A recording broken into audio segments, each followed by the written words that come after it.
एक आदमी जो लगभग कंगाल हो चुका था। उसका ढाबा खाली पड़ा रहता था। कर्ज बढ़ता जा रहा था और ऐसा लग रहा था कि कुछ ही दिनों में उसे दुकान बंद करनी पड़ेगी।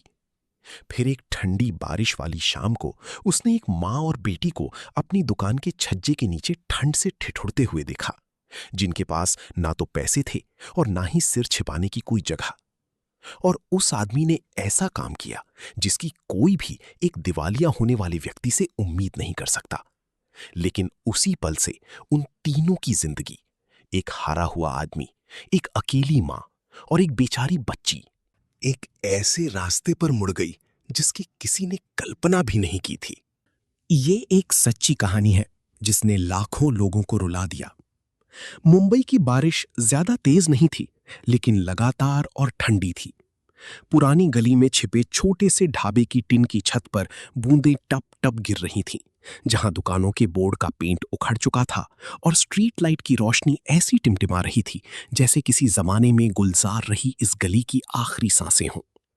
घर का स्वाद, ये है सादा सा नाम, ठीक रमेश की तरह लकड़ी के फीके पड़ चुके दरवाजे पर खामोशी से लटका था, जो न जाने कितनी सालों से बारिश और धूप सह रहा था।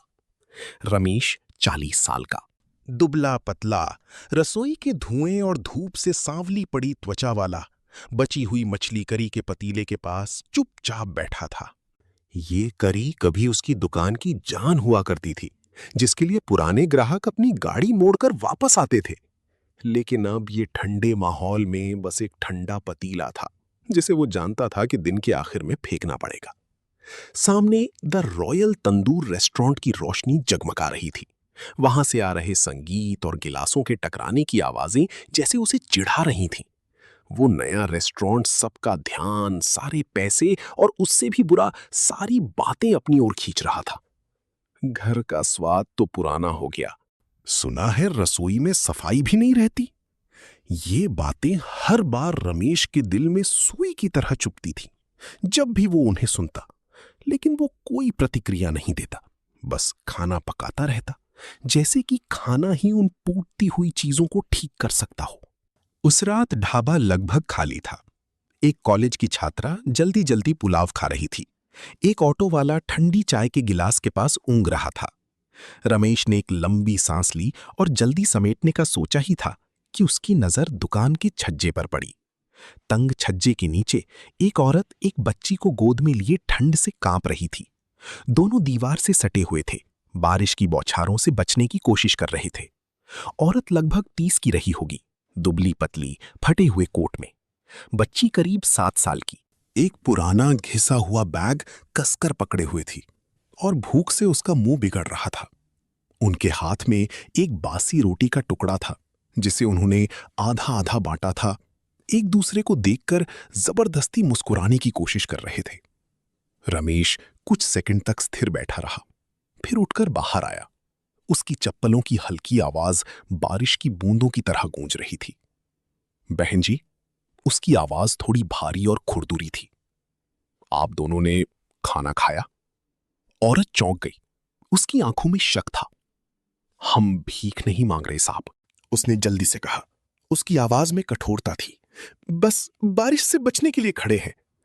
रमेश ने सिर हिलाया और बच्ची की ओर देखा, जो अब दुकान के अंदर झांक रही थी, जहां से रसोई का धुआं आ रहा था। अंदर मछली करी और सफेद चावल रखे थे। मैं इसे फेंकने ही वाला था, पर अफसोस हो रहा है, अगर आप दोनों को ऐतराज ना हो। औरत झिझकी। उसने अपनी बेटी के कंधे को कसकर पकड़ लिया, जैसे उसकी रक्षा कर रही हो। लेकिन बच्ची ने अचानक धीरे से कहा, मां, अंदर से नानी के घर जैसी खुशबू आ रही है। बस एक वाक्य। लंबी बारिश के बीच एक छोटी सी बूंद। मां ने सिर उठाकर उस अजनबी आदमी को देखा और कुछ नहीं कहा। रमेश ने धीरे से दरवाजा खोला। अंदर आ जाइए। वे अंदर आ गए। दुकान के अंदर का माहौल बहुत गर्म तो नहीं था, लेकिन बाहर से ज्यादा आरामदायक था। रमेश ने रसोई के पास एक छोटी मेज की ओर इशारा किया और खुद 2 कटोरों में करी और चावल परोसे, साथ में हरी मिर्च का अचार रखा। ये सादा था, लेकिन एक भूखे पेट को भरने के लिए काफी था। औरत ने झिझकती हुई धीरे से कहा, शुक्रिया भाई साहब, मेरा नाम आशा है और ये मेरी बेटी प्रिया है। रमेश ने सिर हिलाया। मैं रमेश हूं, इस ढाबे का मालिक। और फिर हंसते हुए जोड़ा, और बावर्ची। सफाई वाला और दुकान बंद करने वाला भी मैं ही हूं। तीनों धीरे से हंस पड़े। दिन में पहली बार घर का स्वाद में हंसी गूंजी। जब प्रिया खा चुकी तो वो अपनी मां से लिपट गई और एक लंबी बेंच पर सो गई। रमेश अंदर से एक पुरानी चादर लाया और आशा को दी। अगर आज रात रुकने की कोई जगह नहीं है तो आप और बच्ची पीछे गोदाम में सो सकती हैं। वहां चटाई बिछाने की जगह है, यहां से ज्यादा गर्म रहेगा। आशा उसे घूर कर देखने लगी, कृतज्ञता से नहीं बल्कि शक से।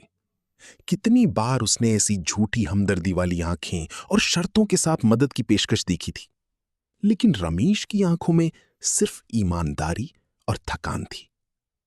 आपको डर नहीं लगता कि मैं कोई चोर हूं? रमेश फीकी हंसी हंसा।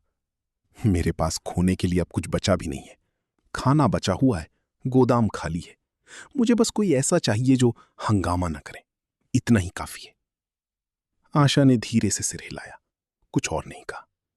रमेश उसे पीछे गोदाम में ले गया। एक चटाई और एक छोटी टॉर्च दी और फिर रसोई में लौट आया। दुकान का दरवाजा बंद करने से पहले वो थोड़ी देर बाहर देखता रहा। सामने द रॉयल तंदूर अभी भी रोशन था। हंसी और संगीत की आवाजें आ रही थीं। 10 साल पहले उसी जगह पर रमेश नाम का एक आदमी सहायक बावर्ची का काम करता था, जिसने उस बड़ी रसोई में अपनी जगह बनाने की बहुत कोशिश की, लेकिन उसे सिर्फ इसलिए निकाल दिया गया क्योंकि वो चापलूसी करना नहीं जानता था। और अब वो यहां इस पुराने ढाबे में एक ठंडी मछली करी और 2 अजनबियों के साथ खड़ा था, जो शून्य से अपनी जिंदगी फिर से शुरू करने की कोशिश कर रहे थे। और अजीब बात थी, महीनों बाद पहली बार उसका दिल पूरी तरह से खाली नहीं था। प्रिया की सांसों की धीमी आवाज, ट्यूबलाइट का टिमटिमाना, बाहर केले के सूखे पत्तों पर बारिश की महक, सब कुछ मिलकर रमेश के दिल में कुछ ऐसा जगा रहा था जिसे वो बहुत पहले खो चुका था। उसने पर्दा गिराया, बत्ती बंद की। बारिश अभी भी गिर रही थी, लेकिन आज करीब फेंकी नहीं गई, और कहीं बारिश के बीच कुछ नया चुपचाप अंकुरित हो रहा था। उस छोटी सी गली में सुबह हमेशा धीरे धीरे शुरू होती थी, जब सूरज की रोशनी घने पेड़ों और उलझे हुए बिजली के तारों से छनकर नहीं आ पाती थी। घर का स्वाद 2 किराने की दुकानों के बीच चुपचाप खुलता था। उसकी पीली ट्यूबलाइट की रोशनी ही हर सुबह उस मोहल्ले में जिंदगी का पहला संकेत होती थी। रमेश ने रोज की तरह दुकान खोली। उसकी चप्पलें फीके पड़ चुके फर्श पर धीरे धीरे घिस रही थी। सुबह के सन्नाटे में ताले की खटक की आवाज साफ सुनाई दे रही थी। उसने जम्हाई ली और अंगड़ाई ली। पिछली रात वो सो नहीं पाया था, पीठ दर्द या लगातार बारिश की वजह से नहीं, बल्कि गोदाम में अपने बच्चे को गोद में लिए सो रही औरत की तस्वीर उसके दिमाग में घूम रही थी। उसे नहीं पता क्यों, बस उसे लगा कि उसे ऐसा करना चाहिए, बल्कि इसलिए कि वो जानता था कि जब आपको किनारे पर धकेल दिया जाता है और कोई आपकी मदद के लिए हाथ नहीं बढ़ाता तो कैसा महसूस होता है। दुकान में घुसते ही रमेश रुक गया। माहौल कल से बिल्कुल अलग था। जो मेजें हमेशा टेढ़ी मेढ़ी रहती थीं, वे करीने से लगी हुई थीं। मेज की सतह नींबू पानी की महक से चमक रही थी। फर्श से पुराने तेल के दाग साफ कर दिए गए थे। मसालों के डिब्बे करीने से रखे थे। नमक, चीनी, सॉस कुछ भी बिखरा नहीं था। दीवार पर लगी उसकी मां की पुरानी तस्वीर से भी धूल साफ हो चुकी थी। उसने सिर उठाकर चारों ओर देखा। ये कोई सपना नहीं था, ये किसी औरत का काम था। एक सलीकेदार, अनुभवी और अनुशासित हाथ, जो बस नाम के लिए सफाई नहीं करता। तभी गोदाम का दरवाजा खुला। आशा अपने पुराने घिसे हुए कपड़ों में बाहर निकली। उसके बाल करीने से बंधे हुए थे। हाथ में एक छोटी झाड़ू और कचरे का एक थैला था, जिसे उसने ध्यान से बांध रखा था। नमस्ते भाई साहब, उसने धीरे से कहा। उसकी नजरें ना तो शर्मा रही थीं और ना ही चापलूसी कर रही थीं, बस विनम्र और सहज थीं। रमेश ने भौं सिकोड़ी, दुकान की ओर इशारा करते हुए पूछा, ये सब आपने सुबह सुबह किया? जी, आशा ने सिर हिलाया। बच्ची को सुलाने के लिए जगह साफ करनी जरूरी थी, तो साथ में ये भी कर दिया। ये करने की जरूरत नहीं थी। मैंने आपको सफाई के बदले में यहां रहने के लिए नहीं कहा। आपने मजबूर नहीं किया। उसने कचरे का थैला नीचे रखते हुए जवाब दिया, लेकिन मैं मुफ्त में भी नहीं रह सकती। ये जगह घर की रसोई जैसी लगती है, इसे गंदा रखना ठीक नहीं। रमेश कुछ देर चुप रहा। फिर उसने स्टोव जलाया और कल रात का बचा हुआ सूप गर्म करने के लिए निकाला। आशा उसे देखती रही, फिर धीरे धीरे रसोई के पीछे वाले हिस्से में चली गई। उसकी आंखों ने एक नजर में सब कुछ देख लिया और उसके हाथ अपने आप दराज खींचकर चाकू खोजने लगे। उसने एक टूटा हुआ चाकू उठाया, उसे परखा और फिर खुद ही उसे पत्थर पर तेज करने लगी। उसके हाथ इतनी सफाई और तेजी से चल रहे थे कि कोई आवाज नहीं हुई।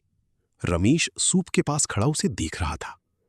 क्या आप बावर्ची का काम करती थीं? एक जमाना था, आशा ने बिना मुड़े जवाब दिया। बहुत पहले। कहां? देसी ढाबा में, उसने संक्षिप्त उत्तर दिया। रमेश चौंक गया। देसी ढाबा? वो जगह जिसे कभी मिशेलिन स्टार मिला था? उसने और कुछ नहीं पूछा, लेकिन उसका दिमाग उलझ गया। रमेश हमेशा एक बावर्ची की समझ पर भरोसा करता था। एक पेशेवर बावर्ची चाहे कितना भी छिपाए, उसके चाकू चुनने का तरीका, काउंटर के पास खड़े होने का अंदाज और सूप चखने का तरीका उसकी पहचान बता देता है। और आशा ने सिर्फ खाना नहीं पकाया था, उसके पास कौशल, बारीकी और अनुशासन था। ऐसी चीजें जो जल्दी नहीं सीखी जा सकती। लेकिन उसकी जैसी औरत अपनी बेटी को लेकर मुंबई की सड़कों पर क्यों भटक रही थी, जहां बिना किसी सहारे के टिकना नामुमकिन है? कब तक रुकने का इरादा है? रमेश ने तवे पर अंडे तोड़ते हुए पूछा। तेल की छनछनाहट गूंज उठी। आशा ने अपने हाथ पूछे और एक कोने में बैठकर प्याज छीलने लगी। अभी पता नहीं, अगर आप रहने देंगे तो कुछ दिन रहूंगी, नहीं तो चली जाऊंगी। रमेश ने उसे घूर कर देखा। मैं कोई बहुत अच्छा आदमी नहीं हूं।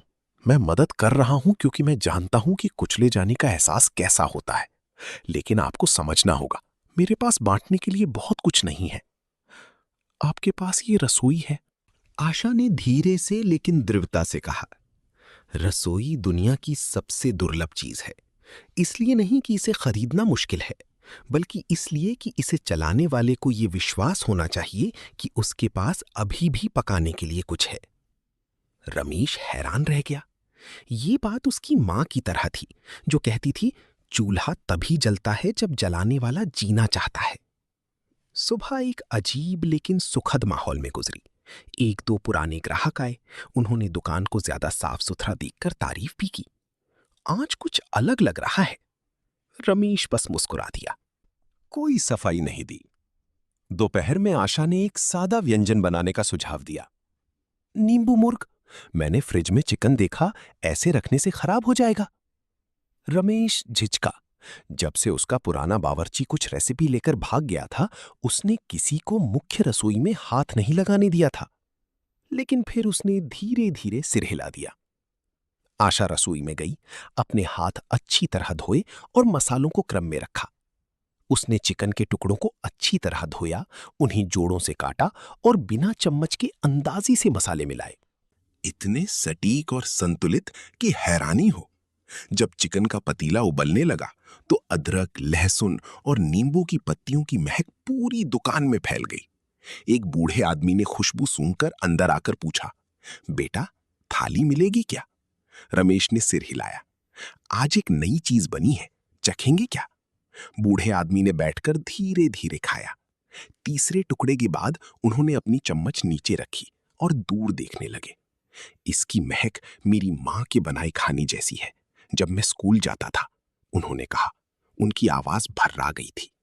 ये चिकन करी कोई बहुत खास नहीं है, लेकिन इसे खाते ही घर की याद आ जाती है। आशा पीछे खड़ी सब सुन रही थी, लेकिन उसने कुछ नहीं कहा, बस चुपचाप बर्तन धोने लगी। शाम को रमेश ने रसोई साफ की। आशा गोदाम में प्रिया के साथ सो रही थी। वो गुजरा तो देखा कि मां बेटी ढलती धूप में एक दूसरे से लिपट कर सो रहे थे। पुरानी चादर एक कोने से फटी हुई थी, लेकिन प्रिया गहरी नींद में थी। उसके होठों पर मुस्कान थी। रमेश बाहर आया। उसने अपनी छोटी सी दुकान को देखा, जो अब ज्यादा साफ, ज्यादा सुगंधित और ज्यादा जीवंत थी। उसे अचानक लगा कि दुकान इसलिए नहीं बदली कि कोई मदद करने आया है, बल्कि इसलिए कि सालों बाद पहली बार किसी ने उसकी रसोई में अपना दिल लगाया है, जैसे उसे विश्वास हो कि यहां से फिर से शुरुआत हो सकती है। और शायद वो भी अब इस पर विश्वास करने लगा था। धूप आज बाकी दिनों से जल्दी निकल आई थी। घर का स्वाद के खुले शीशे से छनकर लकड़ी की हर दरार में घुसकर उस जाने पहचाने लेकिन अब कुछ बदले हुए माहौल को जगा रही थी। आज आशा और प्रिया को यहां रहते हुए तीसरा दिन था। रमेश को लगा कि समय अजीब तरह से तेजी से बीत रहा है। पहले कुछ सुबहें ऐसी भी थीं जब वो 1 घंटे तक सूप के पतीले को देखता रहता था और एक भी ग्राहक अंदर नहीं आता था। लेकिन इन 3 दिनों में दुकान में एक नई जान आ गई थी।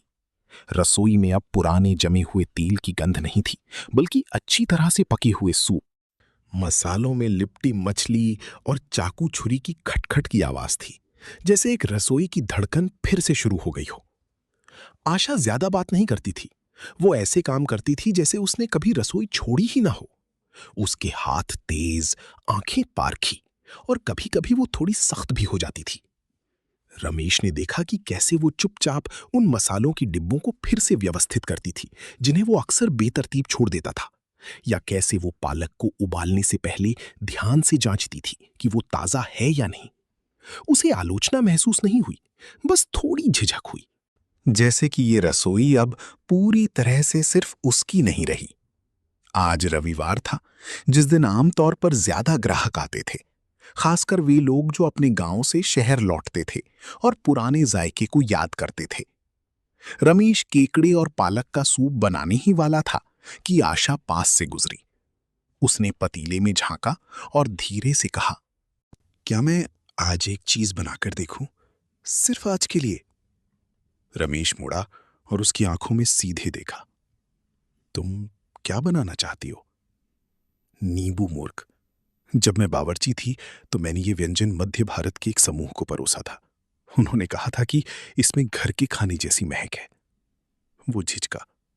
आशा ने उसकी आंखों में हिचकिचाहट दिखी और धीरे से कहा, आप केकड़े का सूप बनाइए, मैं ये अलग से बना लूंगी। अगर ग्राहक नहीं खाएंगे तो मैं और प्रिया खा लेंगे। रमेश ने आशा को कुछ और सेकंड देखा और फिर सिर हिला दिया। तुम्हें पता है मसाले कहां रखे हैं? आशा ने और कुछ नहीं कहा। अपनी आस्तीनें चढ़ाई, हाथ धोए और सामग्री तैयार करने लगी। उसने टोकरी से ताजे चिकन के टुकड़े निकाले, उन पर हल्की कट लगाए और फिर उन्हें नमक और पिसी हुई अदरक के पानी से धोया। उसने प्याज को पतले स्लाइस में काटा, लहसुन को बारीक किया और नींबू की पत्तियों को पतले धागों में काटा। रमेश अपने सूप के पास खड़ा था, लेकिन उसकी नजरें आशा पर थीं। आशा के हुनर पर कोई शक नहीं था। उसके हर काम में उस व्यक्ति की दृढ़ता थी जिसने अपनी पूरी जिंदगी चम्मच पकड़ी हो। जब आशा ने मिट्टी के बर्तन में चिकन डाला, मछली की चटनी, काली मिर्च डाली और ऊपर से नींबू की पत्तियों से ढक दिया, तो पूरी दुकान जैसे जाग उठी। ग्राहकों के बिना भी सिर्फ उस महक ने रमेश के पेट में भूख जगा दी। ठीक 11 बजे ग्राहक आने लगे। एक अधेड़ उम्र का आदमी अंदर आया जिसकी शर्ट पैंट में थी। वो पास के किसी दफ्तर का कर्मचारी लग रहा था। उसने बाहर लटके हाथ से लिखे मेन्यू को देखा। आज कुछ नया है क्या? रमेश ने सिर हिलाया। नींबू मुर्ग, घर का बना है, चखेंगे क्या? चाचा? वो आदमी हंसा। बहुत दिन हो गए किसी को घर का बना कहते हुए सुने। 1 प्लेट लगा दो। 15 मिनट से भी कम समय में दूसरा ग्राहक आया, फिर तीसरा, चौथा। कोई भी समूह में नहीं आया, लेकिन सब उस महक से खिंचे चले आए। एक सफेद बालों वाली बूढ़ी औरत अंदर आई। बैठते ही पूछा, यहां कौन पका रहा है? ये महक वैसी ही है जैसी मेरी मां बनाती थी। जब भी मौसम बदलता था वो इसी तरह चिकन बनाती थी। रमेश ने आशा की ओर देखा। वो चुपचाप बर्तन धो रही थी। बूढ़ी औरत ने हर टुकड़ा खाया और फिर अपनी चम्मच नीचे रख दी। अपने कटोरे को ऐसे सहलाया जैसे कोई याद संजो रही हो।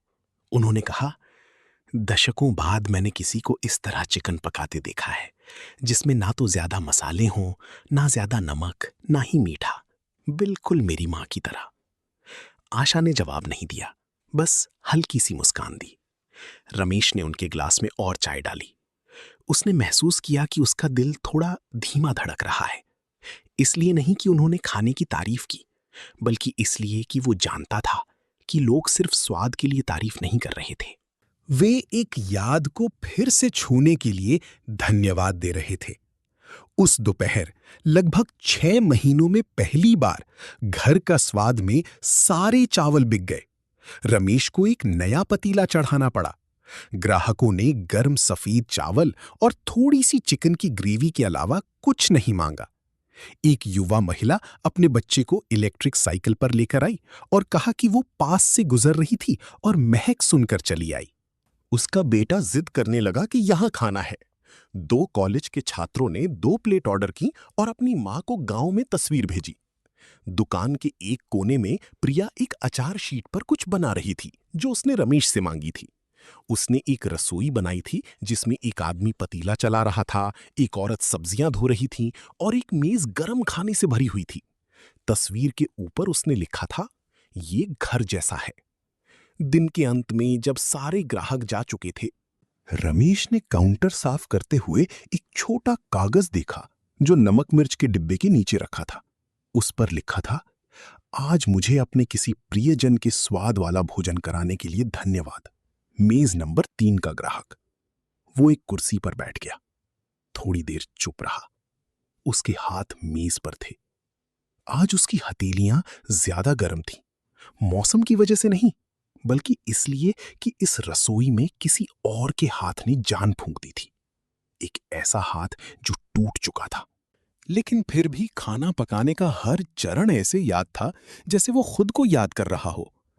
रमेश रसोई के पीछे गया और देखा कि आशा आखिरी कुछ बर्तन धो रही है। शुक्रिया बहन जी, उसने बिना उसकी ओर देखे कहा। आशा ने सिर हिलाया। बहुत समय बाद मैंने ये बनाया। क्या आप कल कुछ और बना सकती हैं? रमेश ने लगभग फुसफुसाते हुए पूछा। मैं आलसी नहीं हूं, लेकिन लगता है कि आपका बनाया खाना लोगों को कुछ याद दिलाता है। आशा ने ऊपर देखा। क्या आप मुझसे यहां काम करने के लिए कह रहे हैं? रमेश ने धीरे से सिर हिलाया। मेरे पास कोई स्थायी कर्मचारी नहीं है। अगर आप यहां रहती हैं तो मैं आपको कुछ पैसे दे सकता हूं। ज्यादा नहीं, लेकिन आप खुद पकाएंगी, रसोई संभालेंगी, समझ लीजिए आधा आधा। आशा थोड़ी देर चुप रही। उसकी आंखों में अब पहले दिन जैसा शक नहीं था, लेकिन फिर भी बहुत सावधानी थी। अंत में उसने धीरे से कहा, मैं रुकूंगी, लेकिन मुझे बावर्ची या कुछ और बुलाने की जरूरत नहीं है। मैं बस पकाना चाहती हूं, सबसे सामान्य तरीके से फिर से शुरू करना चाहती हूं। रमेश ने मुस्कुराकर सिर हिलाया। इस रसोई में सिर्फ सच्चे दिल वाला ही ऐसा खाना बना सकता है, और सामान्य कोई भी आपके जैसा खाना बनाकर उसे सामान्य नहीं कह सकता। आशा ने जवाब नहीं दिया, लेकिन उसके होठों के कोने हल्के से ऊपर उठ गए। रसोई के काउंटर पर आखिरी बर्तन धोने वाले पानी से हल्का धुआं उठ रहा था और बाहर शाम की आखिरी धूप की किरणें अभी भी दरवाजे की दरार से छन रही थीं।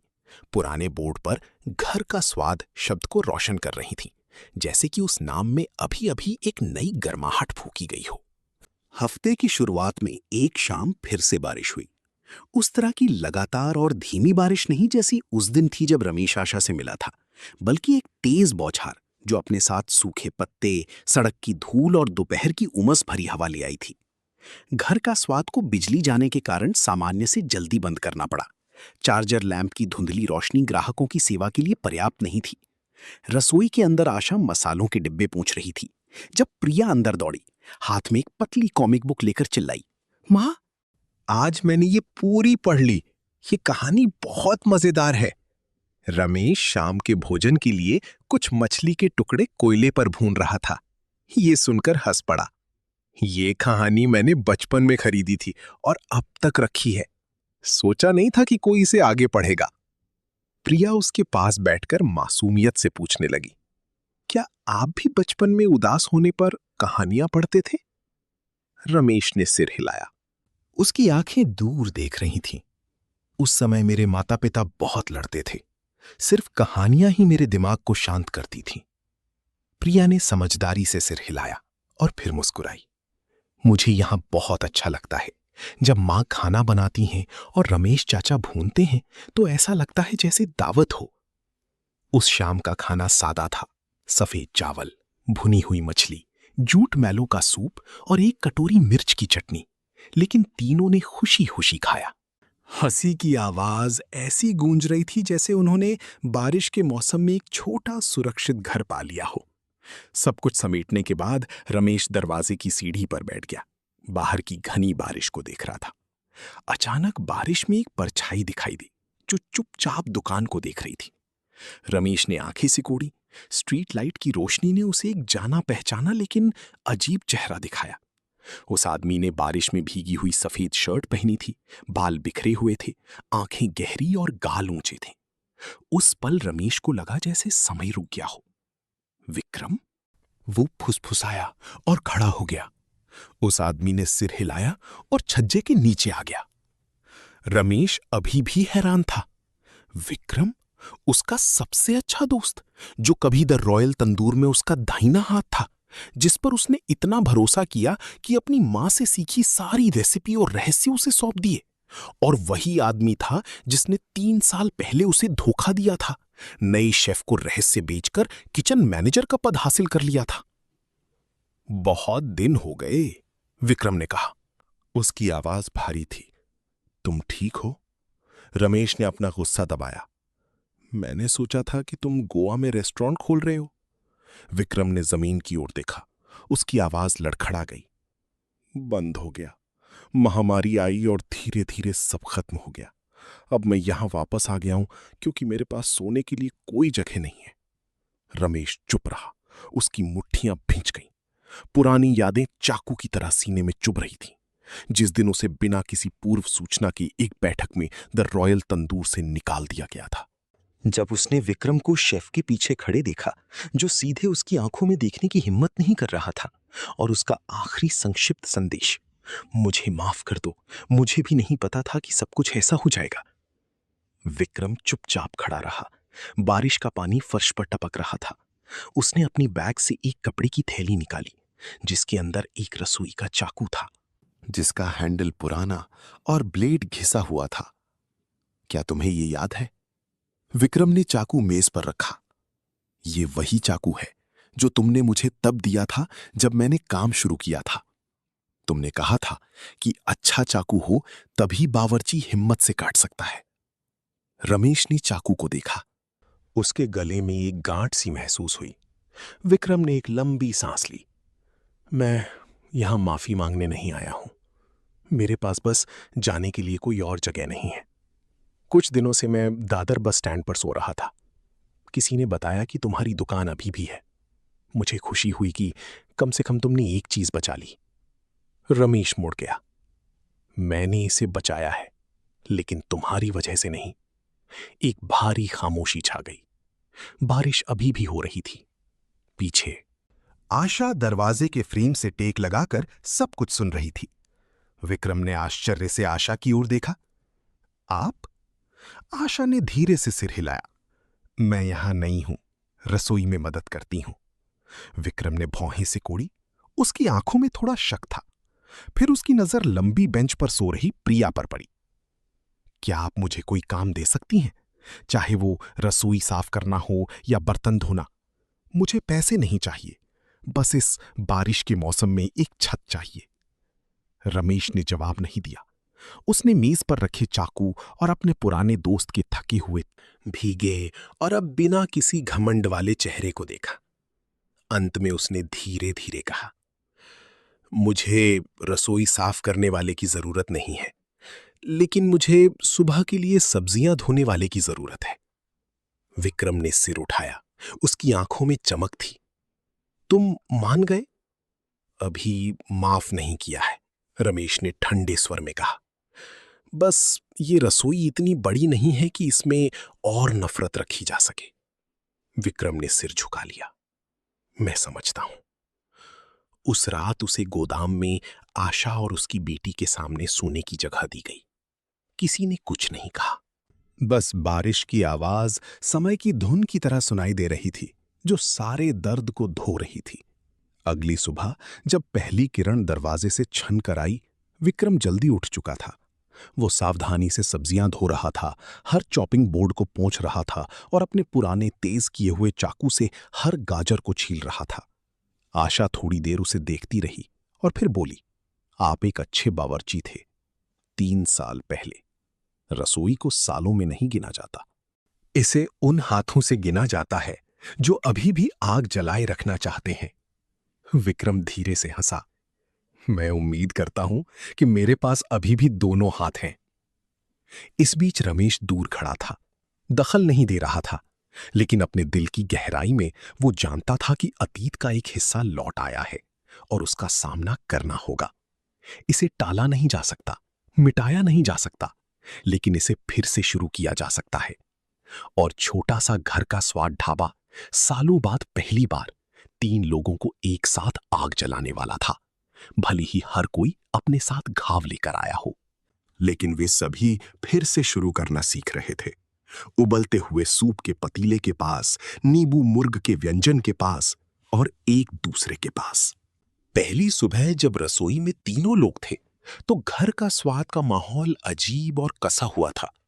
आशा करी तैयार कर रही थी और विक्रम, जो कभी एक लग्जरी रेस्टोरेंट का डिप्यूटी शेफ था, चुपचाप सब्जियां धो रहा था। किसी ने किसी को आदेश नहीं दिया, लेकिन काम का बंटवारा एक संगीत की तरह था। हर कोई बिना कुछ कहे अपनी लय में घुल गया था। रमेश विक्रम से बात नहीं कर रहा था, वो दूरी बनाए हुए था। ज्यादा देर तक उसकी तरफ नहीं देख रहा था, लेकिन चुपचाप उस पर नजर रख रहा था। विक्रम ने कोई प्रतिक्रिया नहीं दी, बस अपने काम पर ध्यान केंद्रित किया।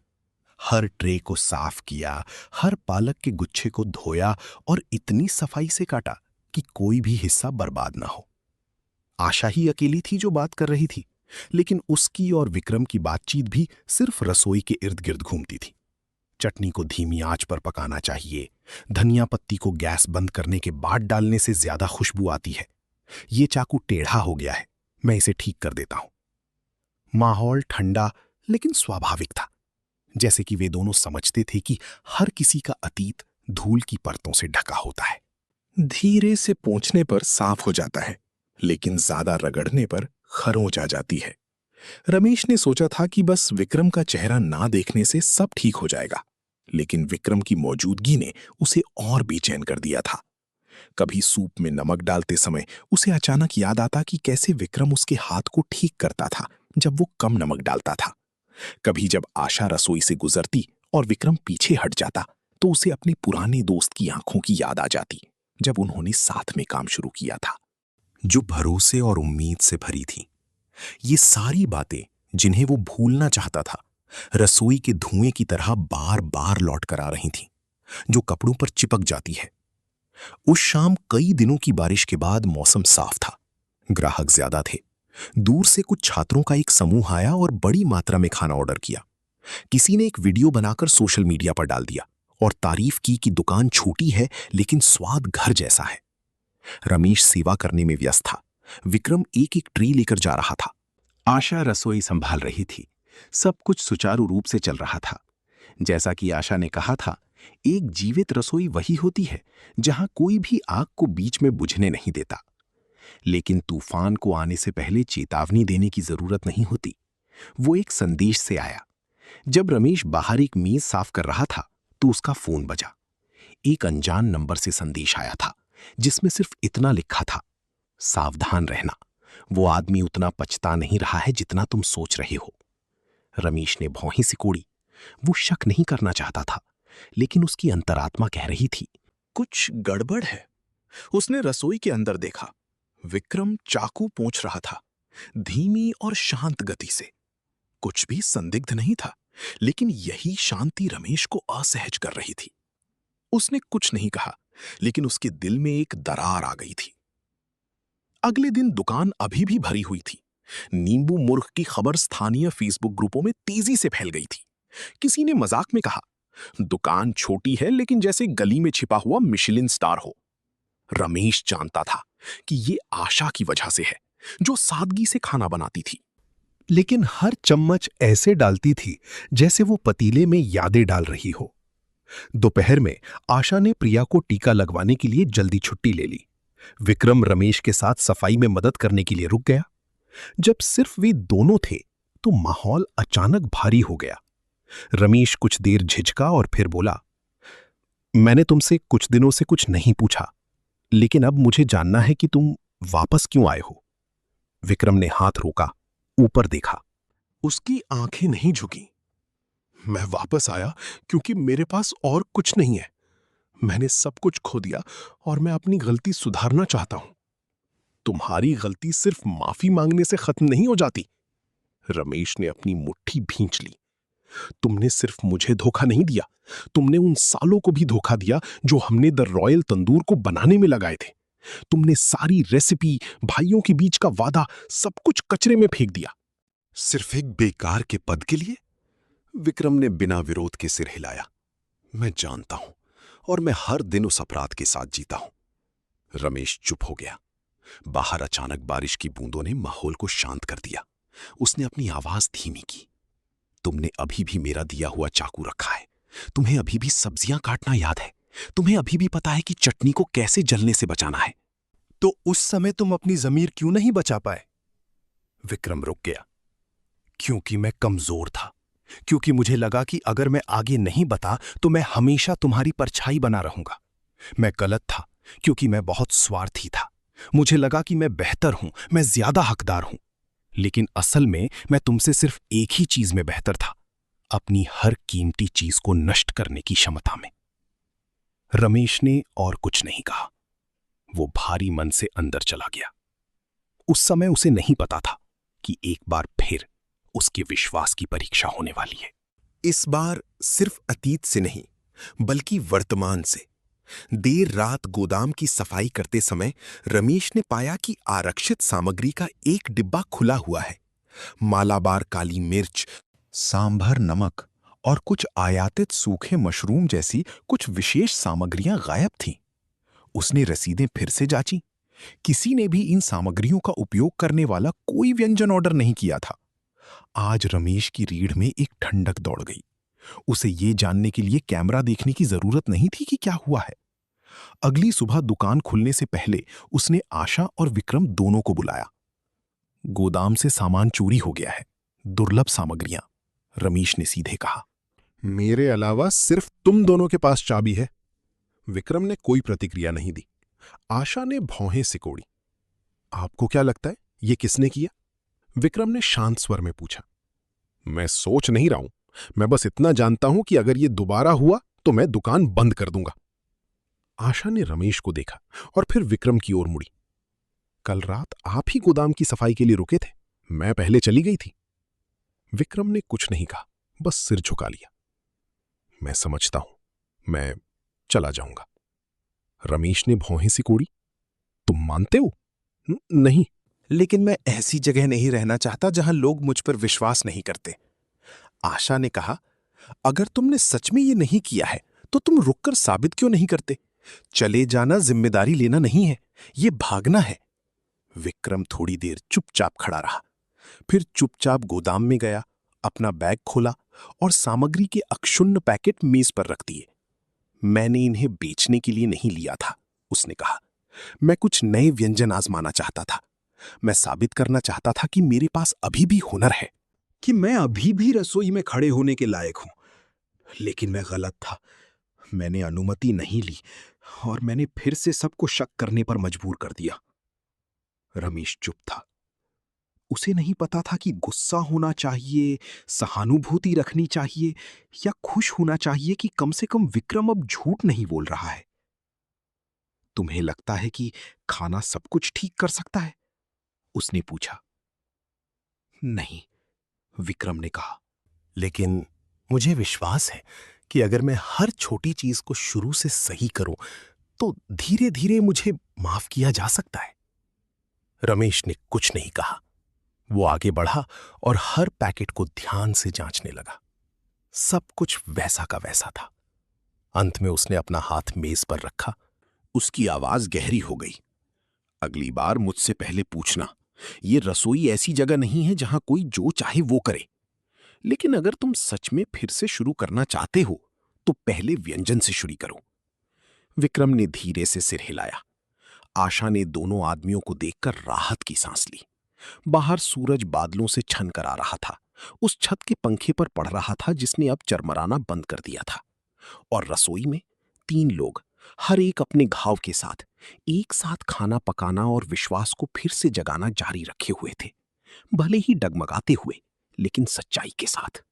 सामग्री चोरी होने की घटना के बाद घर का स्वाद का माहौल थोड़ा भारी हो गया। रमेश ने इस बारे में दोबारा बात नहीं की, लेकिन वो जानता था कि विश्वास सिर्फ एक माफी या सामान वापस करने से बहाल नहीं होता। विश्वास छोटी छोटी नियमित कार्रवाइयों से बनता है, जैसे सूप के पतीले के नीचे की आंच। अगर इसे बराबर ना रखा जाए तो उबलता हुआ पानी भी खराब हो जाता है। विक्रम नियमित रूप से काम पर आता रहा, हर ट्रे को चमकाता रहा, धैर्यपूर्वक सब्जियां छांटता और कचरा फेंकता रहा, और यहां तक कि सुबह जल्दी बाजार जाकर आशा को प्रिया के साथ होने वाली परेशानी से भी बचाता रहा। रमेश सब कुछ देख रहा था, लेकिन ना तो तारीफ कर रहा था और ना ही डांट रहा था। वो बस अपनी आंखों से और कभी-कभी एक संक्षिप्त सिर हिलाकर इसे स्वीकार कर रहा था। एक शनिवार की सुबह जब दुकान में भीड़ बढ़ने लगी, एक अजनबी महिला दिखाई दी। उसने फूलों वाली पोशाक पहनी थी, बाल करीने से बनाए हुए थे, होठों पर गहरी लाल लिपस्टिक थी और उसकी ऊंची एड़ी की सैंडल दुकान के फर्श पर खटखट की आवाज कर रही थी। उसका चेहरा अच्छी तरह से मेकअप किया हुआ था, लेकिन उसमें एक ऐसे व्यक्ति की कठोरता भी थी जो दूसरों को नियंत्रित करने का आदी हो।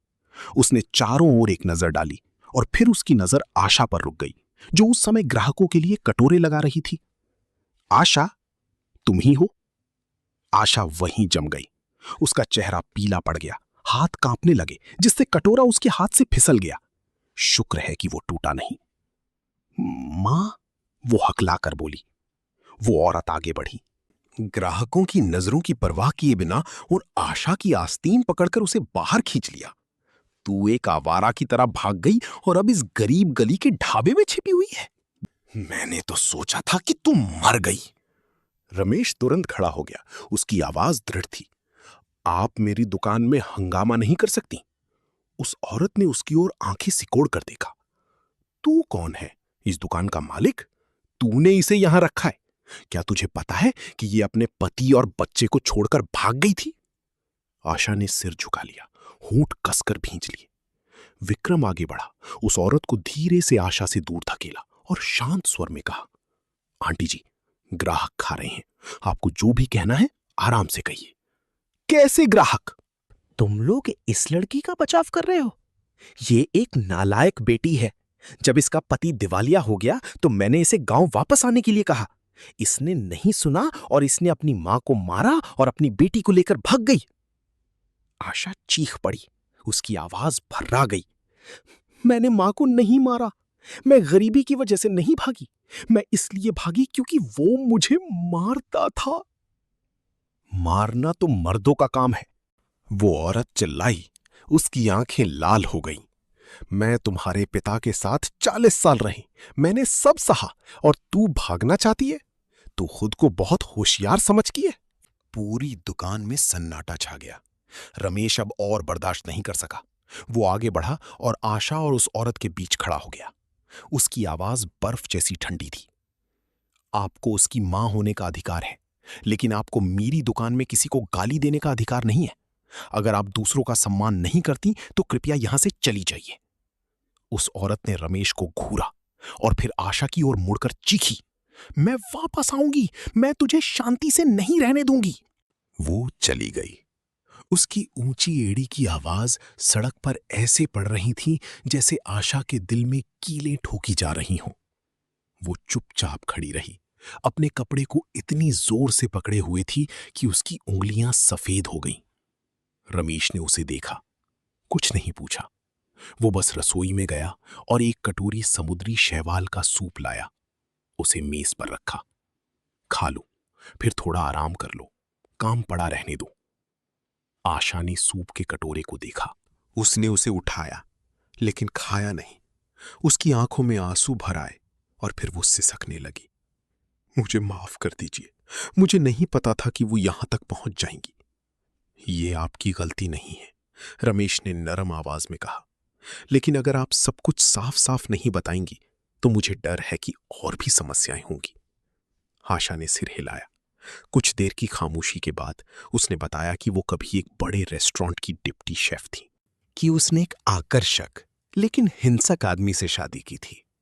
जब वो व्यापार में असफल हो गया तो उसने उसे मारना पीटना शुरू कर दिया। जब उसने अपने परिवार से मदद मांगी तो उसकी मां ने विश्वास नहीं किया और कहा कि एक अच्छी औरत वही होती है जो सहना जानती है। एक बारिश की रात एक ऐसी पिटाई के बाद जिससे उसकी आंखें सूज गई थीं, वो अपनी बेटी को लेकर भाग गई और कभी वापस नहीं लौटी। मैं ये बताना नहीं चाहती थी, उसने कहा, क्योंकि मुझे डर था कि लोग सोचेंगे कि मैं झूठ बोल रही हूं। मुझे दया भरी नजरों से डर लगता था और खुद से भी डर लगता था, लेकिन अब मैं और नहीं भाग सकती। विक्रम चुपचाप बैठा था, फिर बोला, आप काफी समय तक भाग चुकी हैं, अब आपको खड़ा होना होगा। अगर कोई दुकान में हंगामा करने आता है तो हम उसे फिर से साफ कर लेंगे। उस शाम जब ग्राहक कम थे, एक सभ्य दिखने वाला आदमी आया। उसने अपना परिचय एक रियलिटी टीवी शो के कर्मचारी के रूप में दिया, जो शहर में छिपे हुए रसोइयों को खोजता था। ऐसी जगहें जहां स्वादिष्ट भोजन और विशेष कहानियां हों। मैंने यहाँ के नींबू मुर्ग के बारे में सुना है, उसने कहा, और मुझे लगता है कि इस दुकान के माहौल और यहाँ के लोगों में कुछ बहुत वास्तविक है। हम आपको आने वाले एक एपिसोड में शामिल करना चाहते हैं। रमेश थोड़ा झिझका, उसे शोर शराबा पसंद नहीं था, लेकिन आशा और विक्रम ने एक दूसरे को देखा। उनकी आंखों में उलझन और उम्मीद का मिश्रण था। रमेश ने कहा, मुझे सोचना होगा, ये सिर्फ खाना बेचने की जगह नहीं है, ये वो जगह है जहां हम फिर से जीना सीख रहे हैं। वो आदमी सिर हिलाकर अपना कार्ड छोड़कर चला गया। उस रात जब प्रिया सो चुकी थी, आशा बर्तन धो रही थी और विक्रम मेजें साफ कर रहा था। रमेश हड्डी के सूप के पतीले के पास खड़ा था। उसकी आंखें खिड़की से बाहर गिर रही रात की ओस को देख रही थीं। उसने कहा नहीं, लेकिन वो समझ गया था कि एक नया तूफान आने वाला है। सड़क से नहीं, बल्कि दुकान के अंदर की 3 लोगों के अधूरे घावों से। एक अनचाहा भोजन तूफान ला सकता है, लेकिन अगर वे रसोई की आग को जलाए रख सकते हैं तो शायद वे एक दूसरे को भी बनाए रख सकते हैं। और रमेश जानता था कि घर का स्वाद सिर्फ खाना पकाने की जगह नहीं है। ये धैर्य, दया और अंधेरे का सामना करने के साहस से टूटे हुए टुकड़ों को जोड़ने की जगह है। हफ्ते के बीच में एक सुबह शहर का आसमान हल्के गुलाबी रंग से चमक उठा। ये साफ रोशनी सिर्फ उन दिनों में दिखाई देती है जब धुआं और धूल कम होती है। घर का स्वाद के सामने सफेद पेंट वाला लकड़ी का बोर्ड, जिसके किनारे घिस चुके थे, हल्की हवा में धीरे धीरे हिल रहा था। रमेश दरवाजे के सामने खड़ा था। उसके हाथ में तुलसी के पत्तों का एक गुच्छा था, जो उसने अभी अभी अपने कमरे की बालकनी से तोड़ा था। उसने आसमान की ओर देखा और अचानक उसे अपने मन में एक अजीब सी शांति महसूस हुई। लेकिन उस शांति में वो जानता था कि एक असाधारण दिन आने वाला है।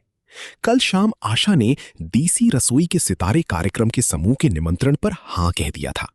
रमेश शुरू में झिझक रहा था, लेकिन जब उसने प्रिया को उत्साह से ये कहते सुना, अगर टीवी पर मां आएंगी तो मैं अपने दोस्तों को बताऊंगी, तो वो मना नहीं कर सका। ये दुकान अब सिर्फ उसकी नहीं थी, ये टूटे हुए लोगों को जोड़ने वाली जगह बन गई थी, जो घर वापस आने का रास्ता खोज रहे थे। आधिकारिक शूटिंग सुबह 9 बजे शुरू हुई। 6 लोगों का एक समूह आया, 2 कैमरामैन, 1 रिपोर्टर, 1 सामग्री प्रभारी और 2 सहायक। उन्होंने कैमरे लगाए, एंगल चुने और रोशनी की जांच की। रमेश अपनी जानी पहचानी मेज के कोने में चुपचाप बैठा, अदरक काटते हुए कभी कभी कैमरे की ओर देख लेता था। उसे दिखावा पसंद नहीं था, लेकिन जब सब लोग तैयारी में व्यस्त थे तो वो बीच में छोड़कर नहीं जा सकता था। रमेश चाचा, क्या हम पहले आपका साक्षात्कार ले सकते हैं? युवा रिपोर्टर ने मुस्कुराते हुए पूछा। उसके हाथ में एक छोटी नोटबुक थी।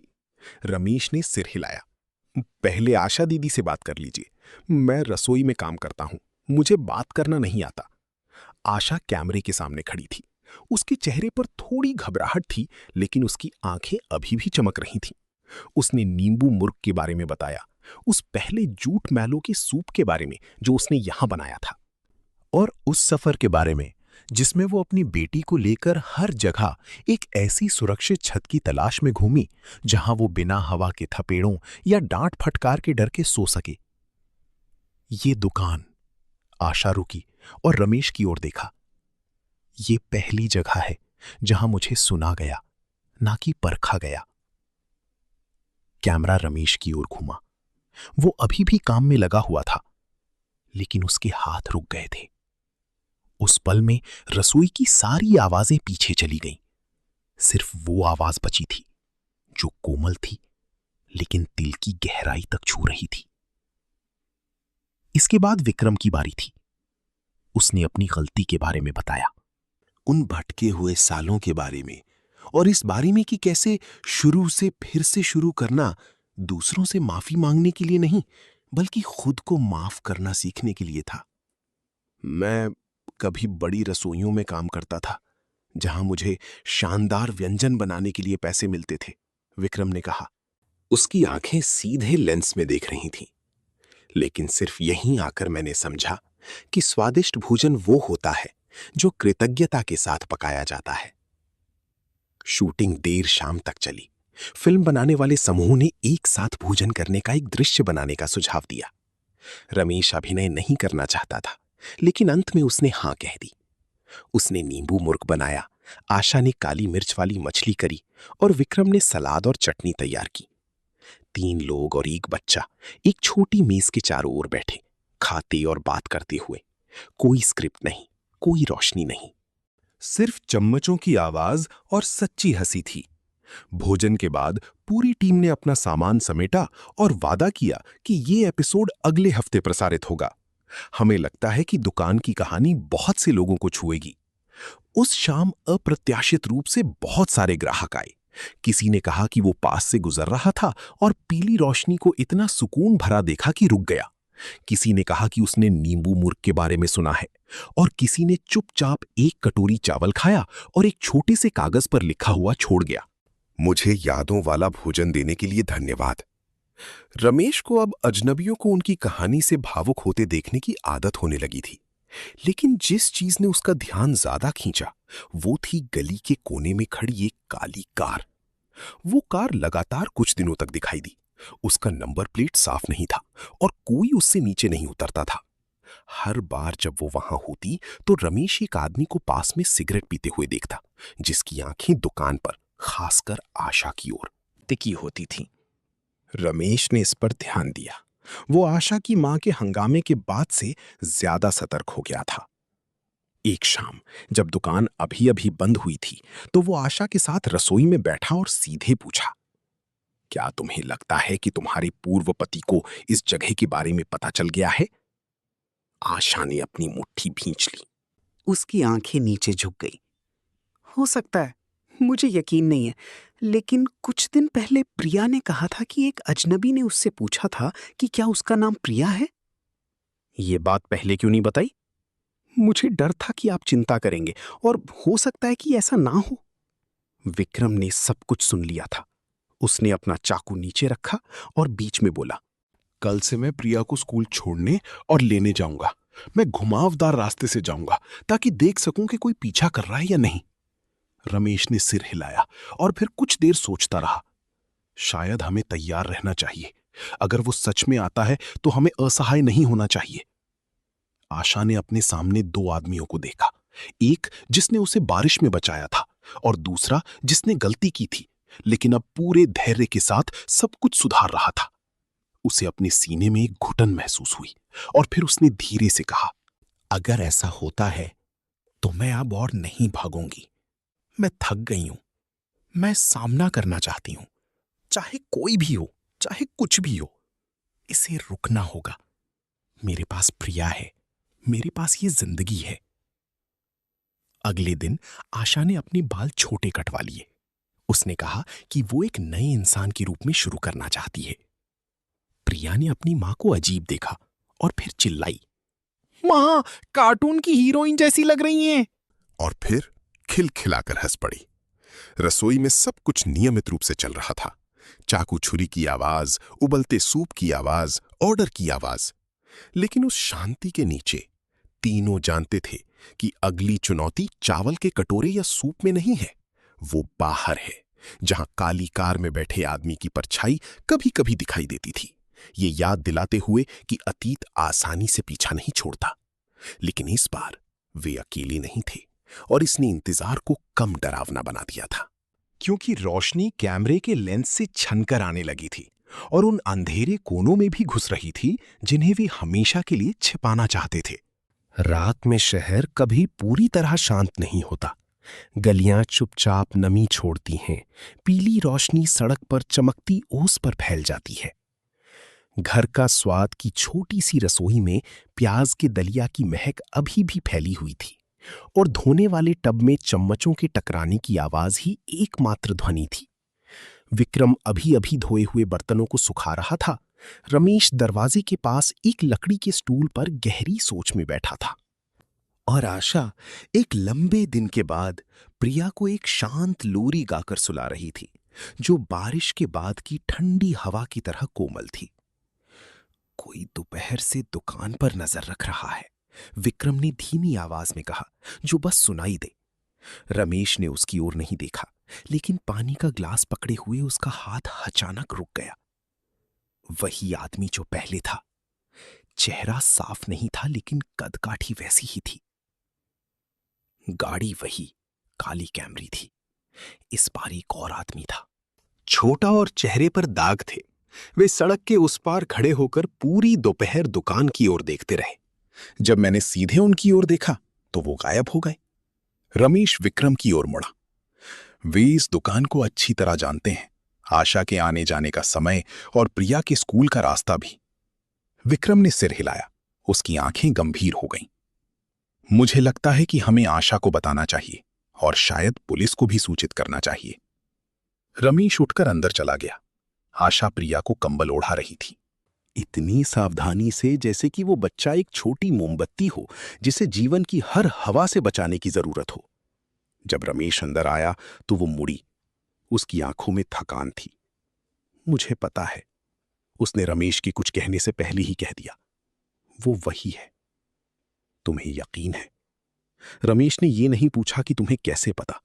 आशा की आंखों ने सब कुछ कह दिया था। वो महिला सिर्फ अतीत से नहीं भाग रही थी, वो हर दिन उसके वापस आने की डर में जी रही थी। तुम्हें क्या लगता है वो क्या करेगा? रमेश ने पूछा। आशा ने अपनी मुट्ठी भींच ली। उसे प्रिया नहीं चाहिए, वो बस मुझे अपमानित करना चाहता है। उसने एक बार कहा था, अगर तूने मुझे छोड़ने की हिम्मत की तो मैं तुझे जीने नहीं दूंगा। विक्रम दरवाजे के बाहर खड़ा सब सुन रहा था। वो अंदर आया, उसकी आंखों में दृढ़ता थी। अगर वो आता है तो मैं उसे इस दुकान में किसी को भी छूने नहीं दूंगा। आपको ऐसा करने की जरूरत नहीं है, आशा ने कहा। उसकी आवाज थोड़ी कांप रही थी। मैं अब और हिंसा नहीं चाहती। हम लड़ने की बात नहीं कर रहे, रमेश ने धीरे से कहा। हम सही तरीके का इस्तेमाल करेंगे, समझदारी से, कानूनी तौर पर। लेकिन अगर जरूरत पड़ी तो मैं सबसे आगे खड़ा हूंगा। अगली सुबह रमेश ने थाने जाकर रिपोर्ट दर्ज कराई।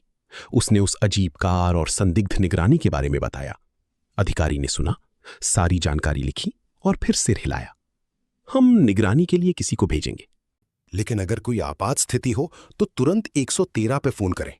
अभी हस्तक्षेप करने के लिए कोई स्पष्ट सबूत नहीं है। दुकान लौटकर रमेश ने देखा कि आशा प्रिया को अक्षर सिखा रही है। वो बच्ची ध्यान से हर अक्षर लिख रही थी। कभी कभी अपनी मां से फुसफुसाकर पूछती, मां, क्या ये अक्षर मामा जैसा दिखता है? विक्रम काउंटर पर चुपचाप खड़ा था। उसकी आंखें उन मां बेटी की हर हरकत पर थीं। उसने कुछ नहीं कहा, लेकिन उसकी आंखों में एक शांत चिंगारी थी, उस व्यक्ति की भावना जिसने सब कुछ खो दिया था और अब एक छोटे से परिवार को डर पर काबू पाते देख रहा था। दोपहर में दुकान अभी भी भरी हुई थी। कोई मछली और अचार के सूप के लिए आया, कोई नींबू मुर्ग के लिए।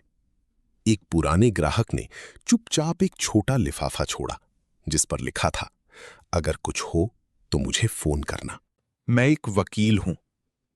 देसी रसोई के सितारे कार्यक्रम के प्रसारण के बाद सोशल मीडिया ने इस छोटी सी दुकान की कहानी को शहर के बीच एक चमत्कार की तरह फैला दिया था।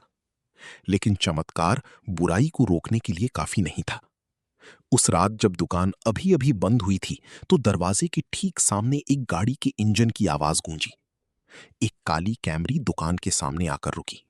दो आदमी नीचे उतरे।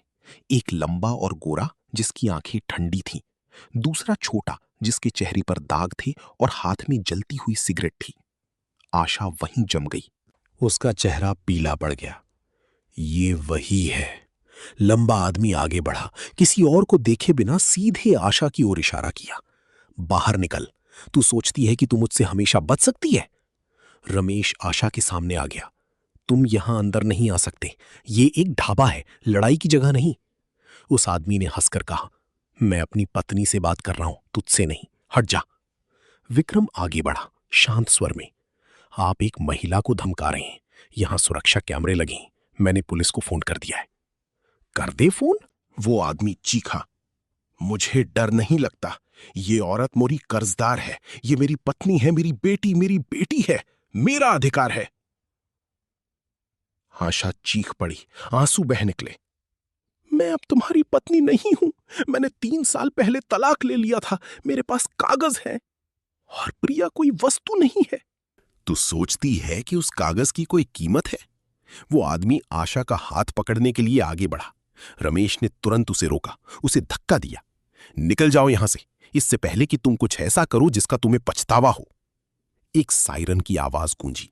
2 स्थानीय पुलिसकर्मी सही समय पर पहुंचे और तेजी से आगे बढ़े। यहां क्या हो रहा है? एक ने पूछा। दाग वाले चेहरे वाले आदमी ने बहस करने की कोशिश की, लेकिन लंबा आदमी पीछे हट गया। कुछ नहीं, हम बस अपने परिवार के सदस्य को वापस लेने आए थे। पुलिसकर्मी ने आशा से पूछा, क्या आप पुष्टि करती हैं कि ये आपके परिवार का सदस्य है? आशा ने साफ साफ कहा, नहीं, ये मेरा पूर्व पति है, मैंने तलाक ले लिया है, मेरे पास कागज हैं और मैं कानूनी रूप से रह रही हूं। ये व्यक्ति मुझे कई दिनों से धमका रहा है और मेरा पीछा कर रहा है। कैमरे की फुटेज और तलाक के कागजात की जांच के बाद पुलिस ने दोनों आदमियों को उस क्षेत्र से जाने के लिए कहा और उपद्रव करने के लिए एक रिपोर्ट दर्ज की। ले जाए जाने से पहले उस आदमी ने पीछे मुड़कर देखा। उसकी आंखों में आग थी। मैं वापस आऊंगा, रमेश ने ठंडे स्वर में जवाब दिया, और अगली बार कानून तुम्हें दरवाजे में घुसने से पहले ही पकड़ लेगा। जब काली कार गायब हो गई तो आशा घुटनों के बल गिर पड़ी। उसके कंधे कांप रहे थे। प्रिया उस समय तक जाग चुकी थी। वो दौड़कर अपनी मां से लिपट गई। मां, आप क्यों रो रही हैं? क्या किसी ने आपको चोट पहुंचाई? आशा ने अपनी बेटी को गले लगा लिया, आंसू बह रहे थे। नहीं बेटा, मुझे चोट नहीं लगी, मैं ठीक हूं। रमेश ने यह दृश्य देखा। उसकी मुट्ठी भिंची और फिर ढीली पड़ गई। वो जानता था कि एक अंधकारमय अध्याय समाप्त हो गया है, लेकिन इससे भी महत्वपूर्ण बात यह थी कि वे पीछे नहीं हटे। उन्होंने सामना करने की हिम्मत की थी। उस रात तीनों बड़े एक साथ बैठे। ज्यादा कुछ नहीं कहा, बस चूल्हे की आग की चटचट की आवाज थी। विक्रम ने चाय डाली, रमेश ने गर्म पानी का केतली रखा और आशा ने अपना सिर उसके कंधे पर टिका दिया। उसकी आंखें बंद थीं। प्रिया उसकी गोद में सो रही थी। महीनों बाद पहली बार वे वहां एक परिवार की तरह बैठे थे, बिना किसी बंधन के, बिना किसी रिश्ते के, बस एक गर्म दिल और इतनी शांति कि एक बच्चा बिना चीखों के सपने देख सके। अगली सुबह सूरज सामान्य से देर से निकला, या शायद इसलिए कि एक तूफानी रात के बाद सब कुछ भारी और धीमा हो गया था। घर का स्वाद की रसोई के अंदर सब कुछ अपनी जगह पर था। लंबी लकड़ी की मेज, धुएं से सना हुआ गैस स्टोव, शेल्फ पर करीने से रखे मसालों के जार। लेकिन लोगों के दिलों में कुछ ऐसा था जो अभी अभी हटा था, जैसे एक अदृश्य बंधन आखिरकार खुल गया हो। आशा जल्दी उठी। वो शीशे के सामने खड़ी हुई अपने चेहरे को ध्यान से देखा। देर रात तक जागने से उसकी त्वचा सांवली हो गई थी। आंखों के नीचे के काले घेरे अभी तक नहीं गए थे, लेकिन उसी शीशे में उसने एक अलग नजर देखी, शांत। अब डर नहीं था। प्रिया अभी भी अंदर छोटे से बिस्तर पर सो रही थी। उसने अपनी बेटी के माथे पर एक हल्का चुंबन दिया और बाहर निकल गई। विक्रम न जाने कब से वहां था। वो मूली छील रहा था, इतनी सावधानी से जैसे कोई पहली बार रसोई में आया हो। जब उसने आशा को देखा तो वो बिना कुछ कहे मुस्कुराया। वो मुस्कान आशा को यह बताने के लिए काफी थी कि वो अकेली नहीं है। रमेश पीछे से आया। उसकी शर्ट सुबह की बाजार यात्रा के पसीने से अभी भी गीली थी, वो हरी भरी सब्जियों का एक गुच्छा और एक थैली में ताजी हड्डियां लाया था। किसी ने नहीं पूछा कि वो रात को सोया था या नहीं, क्योंकि वो जानते थे कि वो जागा हुआ था। लेकिन रमेश हमेशा की तरह ज्यादा बात करना पसंद नहीं करता था। उसने बस थैली आशा को दी और संक्षेप में कहा, आज का सूप बना लो। कुछ देर बाद आशा का फोन बजा, एक अनजान नंबर से। वो झिझकी और फिर फोन उठाया। एक महिला की आवाज आई, विनम्र और कोमल। नमस्ते बहन जी। मैं रसोई के रखवालों की कहानी कार्यक्रम की संपादक हूं। घर का स्वाद पर पिछला एपिसोड बहुत सकारात्मक प्रतिक्रिया मिली। संपादकीय टीम आपको और आपके 2 साथियों को एक विशेष एपिसोड में आमंत्रित करना चाहती है, जहां पात्र अपनी कहानियों को और गहराई से साझा कर सकते हैं और अपने सफर का प्रतिनिधित्व करने वाला एक व्यंजन बना सकते हैं। हम सभी खर्चों का वहन करेंगे। आपका क्या विचार है? आशा हैरान रह गई। उसने कभी नहीं सोचा था कि वो एक अकेली मां जो कभी सड़कों पर भटकती थी, एक दिन उसे टेलीविजन पर बुलाया जाएगा। अपनी बदनामी के लिए नहीं, बल्कि प्रेरणा देने के लिए। वो रमेश और विक्रम की ओर मुड़ी। वे हम तीनों को टेलीविजन पर बुलाना चाहते हैं, एक विशेष एपिसोड के लिए। विक्रम रुक गया। क्या हम अभी भी प्रेरणा दे सकते हैं? रमेश की आवाज अभी भी गंभीर थी, लेकिन इस बार उसने मना नहीं किया। अगर ये कहानी किसी को अंधेरे से बाहर निकलने की हिम्मत देती है, तो इसे सुनाया जाना चाहिए। रिकॉर्डिंग एक छोटे लेकिन आरामदायक स्टूडियो में हुई, जिसे एक पारिवारिक रसोई के माहौल की तरह बनाया गया था।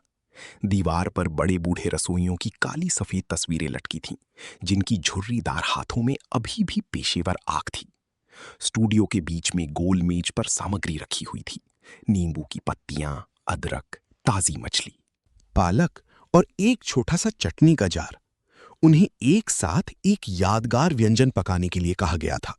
रमेश ने कहा, मिश्रित सब्जी की करी और काली मिर्च वाली मछली। विक्रम ने सिर हिलाया, सादा लेकिन स्वाद से भरपूर। आशा ने जोड़ा, और प्याज का दलिया, बीमार से उठे व्यक्ति का भोजन, जैसे हम संकट की बात। पूरी रिकॉर्डिंग के दौरान वे पकाते और साझा करते रहे। रमेश ने अपने पिता के बारे में बताया जो जल्दी गुजर गए, उस ढाबे के बारे में जो कभी उसकी मां का था और एक रात आग में जल गया। विक्रम ने अपनी असफलताओं, उन प्रलोभनों के बारे में बताया जिन्होंने उसे भटका दिया, और कैसे वो एक बार भूखे होने पर रमेश के पहले हाथ मिलाने से वापस आया। आशा ने पहली बार कैमरे के सामने अपनी मां के बारे में बताया, जिसने उसे कभी नहीं समझा। उस पति के बारे में जो हर नुकसान पर मुक्का मारता था, और उस पहली रात के बारे में जब उसने अपनी बेटी को अस्पताल के छज्जे के नीचे गले लगाया था। लेकिन मैं अब उन्हें दोष नहीं देती, उसने कहा। उसकी आंखों में आंसू नहीं थे। अगर वे घाव ना होते तो शायद मुझे ये रसोई ना मिलती और मैं माफ करना ना सीखती। रिकॉर्डिंग समाप्त हुई। पूरे स्टूडियो ने तालियां बजाईं। निर्देशक ने कहा, हमें और अभिनेताओं की जरूरत नहीं है, हमें बस आप जैसे सच्चे लोगों की जरूरत है। उस शाम दुकान लौटकर उन्होंने देखा कि दरवाजे पर कोई इंतजार कर रहा है।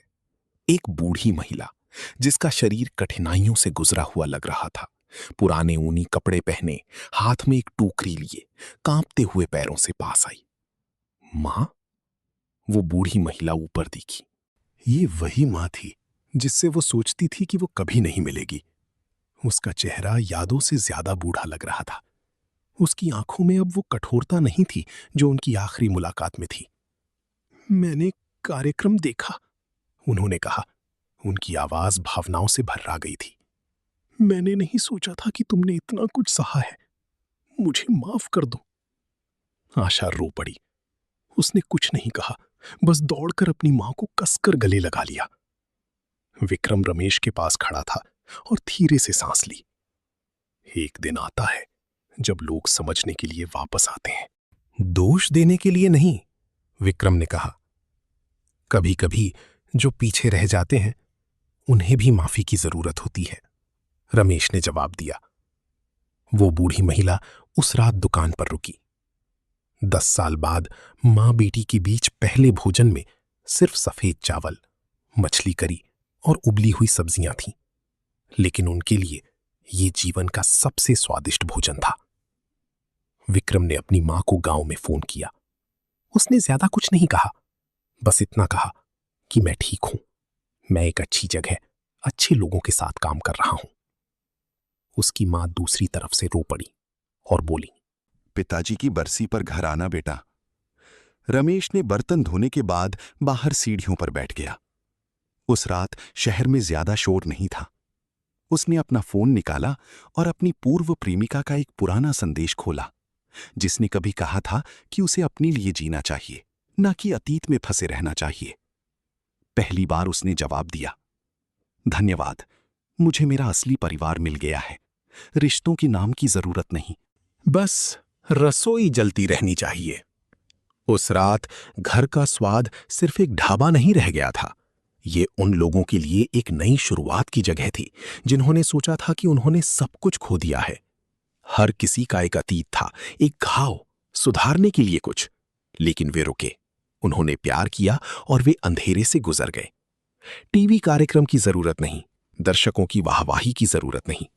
बस जब कोई दरवाजा खोलकर अंदर आए तो उसे एक कटोरी गर्म चावल, एक मुस्कान और एक छोटा सा सवाल मिले, आज ठीक हो? इतना ही काफी था, क्योंकि कभी कभी रोशनी शानदार मंचों से नहीं बल्कि छोटी रसोइयों से आती है, उन हाथों से जो कभी कांपते थे लेकिन अब फिर से स्थिर हो गए हैं। टेलीविजन की हलचल और तनावपूर्ण मुलाकातों के बाद घर का स्वाद धीरे धीरे अपनी सामान्य लय में लौट आया। लेकिन पहले के विपरीत ये अब सिर्फ एक छोटी सी गली में छिपा हुआ आम ढाबा नहीं था, बल्कि एक सच्चा घर था जहां टूटे हुए लोगों ने एक दूसरे को पाया और अपने जीवन के टुकड़ों को फिर से जोड़ा। आशा जल्दी उठी, उस अलार्म घड़ी से भी पहले जो हर दिन 5:30 बजे बजती थी। वो प्रिया के बिस्तर के पास से दबे पांव गुजरी, जहां वो बच्ची अभी भी गहरी नींद में थी। उसका चेहरा शांत था और उसके छोटे हाथ उस पुराने टेडी बियर को पकड़े हुए थे जो कल एक ग्राहक ने उसे दिया था। बाहर अभी अभी सुबह हुई थी, ओस की बूंदें अभी भी आंगन के कोने में रखे केले के पत्ते पर थीं। आशा छज्जे पर निकली और उसी पुरानी सीढ़ी पर बैठ गई जहां वो पहली रात बैठी थी जब रमेश ने उसे रहने दिया था।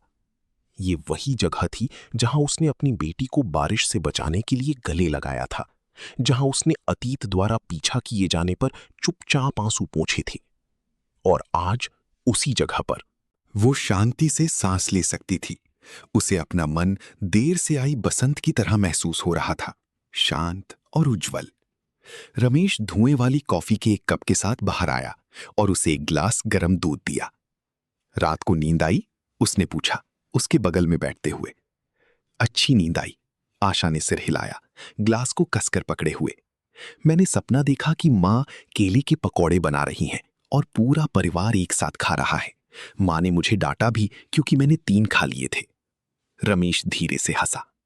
ये एक सुखद सपना था। हाँ, सपने में ही सही। ऐसा लगा जैसे मैं फिर से जी उठी। रसोई से विक्रम ने हल्का संगीत बजाया, एक पुरानी गायिका की आवाज जिसे वे तीनों जानते थे। संगीत बस इतना था कि वो गली के कोने में लगे इमली के पेड़ पर हवा की सरसराहट को दबा ना सके। प्रिया उठी, आंगन में दौड़ी, अभी भी नींद में थी, लेकिन जब उसने अपनी माँ और रमेश चाचा को वहां बैठे देखा तो मुस्कुरा दी। वो अपनी माँ की गोद में बैठ गई, अपना सिर आशा के कंधे पर रगड़ते हुए। माँ, आज हम अंडे वाली रोटी खाएंगे, मुझे अपनी क्लास की दोस्त की तरह खाना है। आशा ने सिर हिलाया, अपनी बेटी के माथे पर एक हल्का चुंबन दिया। तो आज मां तुम्हारे लिए मुंबई की सबसे अच्छी रोटी बनाएगी। रमेश उठकर रसोई में 3 हिस्से बनाने चला गया। मैं भी बावर्ची आशा की रोटी आजमाना चाहता हूं। दिन बहुत ही सादगी भरी गर्मजोशी के साथ बीता। पुराने ग्राहक आते रहे, कोई सिर्फ एक भावुक वीडियो के लिए धन्यवाद कहने आया, कोई जिज्ञासावश दोस्तों को लेकर आया। लेकिन ऐसा लगता था कि सभी में एक बात समान थी, वे आते थे और जल्दी जाना नहीं चाहते थे। मीडिया के छात्रों का एक समूह संकट के बाद पुनरुत्थान पर अपने प्रोजेक्ट के लिए फुटेज लेने की अनुमति मांगने आया। वे पूरी दोपहर बस ये देखने के लिए बैठे रहे कि कैसे रमेश सूप में मसाले डालता है, कैसे विक्रम एक नए कर्मचारी को प्याज और लहसुन भूनने के तरीके सिखाता है, और कैसे आशा प्रिया को अपनी बनाई एक कहानी से सुलाती है। एक छात्रा ने नम आंखों से कहा, मुझे लगा कि ऐसी कहानियां सिर्फ फिल्मों में होती हैं, लेकिन पता चला कि अच्छाई अभी भी जीवित है, बस उसे खोजने के लिए एक लंबा सफर तय करना पड़ता है। विक्रम को अपनी मां का फोन आया। इस बार सिर्फ पिताजी की बरसी पर घर आने का निमंत्रण नहीं था, बल्कि ये सलाह भी थी कि अपने दोस्तों को भी साथ लाना। मां देखना चाहती हैं कि तुम्हारे साथ रसोई में कौन खड़ा होता है। उसने सिर हिलाया। बहुत समय बाद उसे अपना मन इतना हल्का महसूस हुआ था।